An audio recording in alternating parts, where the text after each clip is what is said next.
नमस्कार, जय हिंद। मैं मोहन पाठक और बात करेंगे हम आज पाकिस्तान द्वारा जो सैटेलाइट EO3 लॉन्च किया गया है, इसमें किस प्रकार से चीन मदद कर रहा है। और मदद ही नहीं, आप देखेंगे कि पाकिस्तान लगातार जो सैटेलाइट लॉन्च कर रहा है उसमें चीन के द्वारा बहुत ही ज़्यादा मदद की जा रही है और ये कहा जाए तो भारत के लिए सही नहीं है। इसी चीज़ को हम डिटेल में समझने की कोशिश करेंगे, क्योंकि भारत का जो सुदर्शन चक्र है उसका तोड़ क्या निकालने की कोशिश कर रहा है। चीन ने पाकिस्तान का नया सैटेलाइट जो है PRSC EO3 सफलतापूर्वक लॉन्च करा दिया है और यह लॉन्च उत्तर चीन के शांसी प्रांत में स्थित ताइयुआन सैटेलाइट लॉन्च सेंटर से हुआ है। और चीन की लॉन्ग मार्च 6 कैरियर रॉकेट से इस सैटेलाइट को आसमान में ले जाने के लिए तय किया गया था रास्ता और अपनी तय की गई कक्षा में इसे पहुंचा दिया गया। चीन की अगर हम सरकारी न्यूज एजेंसी सिंहुआ की बात करें तो उसके अनुसार सैटेलाइट पूरी तरह से सुरक्षित है और काम करने की स्थिति में है। आपको बता दें कि ये कोई पहला सैटेलाइट नहीं था। चीन की मदद से पाकिस्तान ने 4 सैटेलाइट लॉन्च कर लिए हैं। पिछले साल यानी 2025 में चीन ने पाकिस्तान के 3 सैटेलाइट लॉन्च किए थे और PRSC EO3 के साथ कुल 4 सैटेलाइट लॉन्च हो चुके हैं। तो ये सारी चीज़ें क्यों भारत को प्रभावित कर रही हैं? क्योंकि अगर सैटेलाइट लॉन्च हो रहे हैं तो पाकिस्तान मजबूत हो रहा है। इन सैटेलाइट्स का इस्तेमाल पाकिस्तान अपनी पृथ्वी पर नज़र रखना, संचार, मौसम की जानकारी और सुरक्षा संबंधी ज़रूरतों के लिए करता है। चीन की मदद से पाकिस्तान अब स्पेस टेक्नोलॉजी में तेज़ी से आगे बढ़ रहा है और दोनों देश के बीच यह साझेदारी सिर्फ ज़मीन पर नहीं बल्कि अंतरिक्ष में फैल चुकी है। और जहाँ चीन पाकिस्तान को लगातार मदद कर रहा है और भारत से भी कहीं ना कहीं मदद लेने की कोशिश कर रहा है, यानी कि भारत से व्यापार बढ़ाने की कोशिश कर रहा है, यानी कि चीन चारों तरफ अपना फायदा ही देख रहा है। चीन और पाकिस्तान कई सालों से एक दूसरे के करीबी दोस्त रहे हैं और पूरी दुनिया से छिपा हुआ नहीं है। दोनों देशों को ऑल वेदर अलायंस यानी हर मौसम में साथ रहने वाला गठबंधन भी माना जाता है।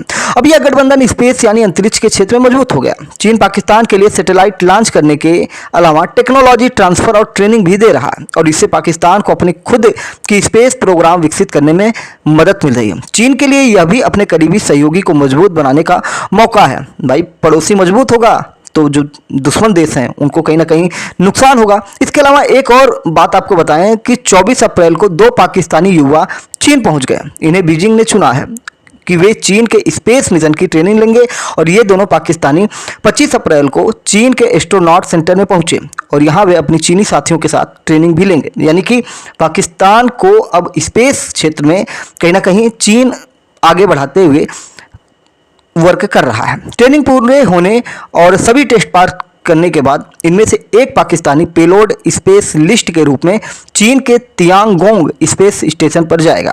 वह चीन के स्पेस स्टेशन पर जाने वाला पहला विदेशी एस्ट्रोनॉट भी बनेगा और यही बात पूरी दुनिया को ये लग रहा है चीन और पाकिस्तान के प्रेम का।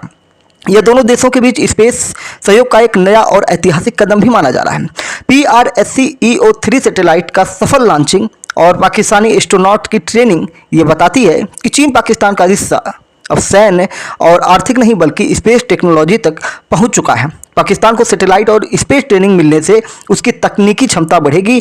चीन को भी अपने प्रभाव वाले क्षेत्रों में एक और मजबूत साथी मिल जाएगा और दोनों देश मिलकर अंतरिक्ष में आगे बढ़ेंगे। थोड़ी चर्चा हम करते हैं PRSC EO3 के बारे में। तो इससे हमने आपको बताया कि पृथ्वी के अवलोकन के क्षेत्र में पाकिस्तान की क्षमताओं को मजबूती मिलने में उम्मीद दिखाई देगी, यानी कि अंतरिक्ष से वो अपनी जमीन पर नज़र बना सकता है। इसमें प्राकृतिक संसाधनों की निगरानी और आपदा प्रबंधन और पर्यावरणीय बदलाव पर नज़र होगा। हालांकि ये क्षमताएं हाथी की दांत की तरह हो जाएंगी क्योंकि इसका असली इस्तेमाल सैन्य क्षमता को बढ़ाने में किया जा रहा है। पाकिस्तानी सैटेलाइट का उपयोग भारतीय सैन्य क्षमताओं की निगरानी के लिए भी कर सकता है और यही भारत के लिए कहीं ना कहीं दिक्कत की बात हो जाती है। आपको बता दें कि पाकिस्तान अंतरिक्ष और ऊपरी वायुमंडल अनुसंधान आयोग यानी पाकिस्तान स्पेस एजेंसी SUPARCO ने स्वदेशी EO3 सैटेलाइट के लॉन्च को तकनीकी आत्मनिर्भरता की दिशा में पाकिस्तान की एक बड़ी उपलब्धि बताया और सच कहें तो ये उपलब्धि तो है ही। आयोग ने कहा कि इससे शहरी नियोजन, आपदा प्रबंधन, खाद्य सुरक्षा और पर्यावरण निगरानी के क्षेत्रों में पाकिस्तान की क्षमताएं बढ़ जाएंगी।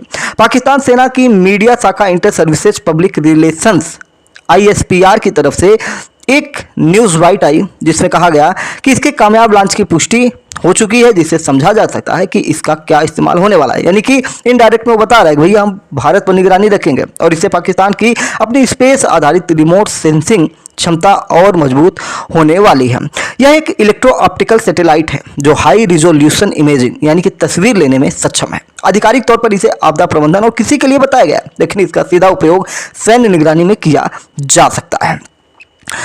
भारत के पूर्व सैन्य अधिकारी अंशुमन नारंग ने भारत का SBS-3 पर सवाल उठाए हैं और दावा किया है कि ये अभी भी प्लानिंग स्टेज में ही है। उन्होंने एक्स पर लिखा है कि पहला सैटेलाइट अभी तक लॉन्च नहीं हुआ है। माफ़ कीजिए, मैं बहुत साफ साफ कह रहा हूँ, लेकिन ये समझ नहीं आ रहा है कि हमारे स्पेस इकोसिस्टम को सक्रिय करने के लिए और क्या करना होगा। हम आगे क्यों नहीं बढ़ रहे हैं।